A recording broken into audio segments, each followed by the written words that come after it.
Αμάν, αμάν. Νομίζω ότι... Αμάν.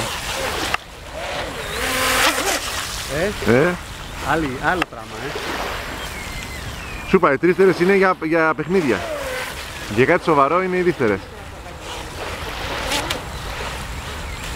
Παρατηρείς ένα πολύ μεγάλο θετικό σε σχέση με το πλαστικό. Καταρχήν στρίβει κανονικά αυτό, βλέπεις, με ενεργή ταχύτητα. Απ' την άλλη... Μια χαρά στρίβει. Μια χαρά στρίβει. Πάει πάρα πολύ καλά. Ο θόρυβος είναι εξαιρετικός. Δηλαδή σε χαμηλή ταχύτητα και σου πάει... Στα νερά.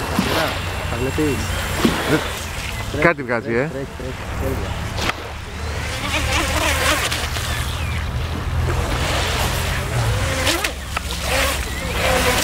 Βαρέ, μπορώ να πω ότι αναλαμβάνω κατασκευή κάτω.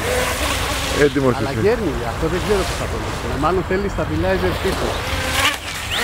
Καταλαβες. Τι θέλει? Θέλει τα αυτά που τσέφει, τα φέρετε. Δεν είναι τίποτα. Αυτό γιατί γέρνει όταν φεύγει, δεν έχω καταλάβει. Δεν ξέρω, είναι μάλλον η ροπή του προπέλα. Τα νερά τα δέρνει. Ναι. Και τα νερά είναι... Τώρα πάει εξαιρετικά. Πω. Κάτι σκαψίματα που κάνει, Δεν μ' άρεσε. Και από εκεί δεν έχω καθόλου βάρη, Ξέρεις. Από ποια μαγεία σου γέρνει? Από εκεί που δεν έχω βάρη. Απλά βλέπεις που το τραβάει η προπέλα το στρίβει. Ναι. Η ροπή του τέτοιο το στρίβει, εσύ. Να σου πω, παρατηρείς ότι γέρνει από εκεί που είναι το πιδάλιο? Όχι, από εκεί που μάλλον η ροπή του μοτέρ είναι. Πάντως γέρνει από εκεί που είναι το πιδάλιο. Γέρνει από εκεί που είναι το πιδάλιο. Ναι, αλλά δεν είναι αυτό. Η ροπή από το μοτέρ είναι.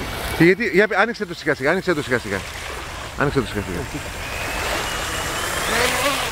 Εδώ.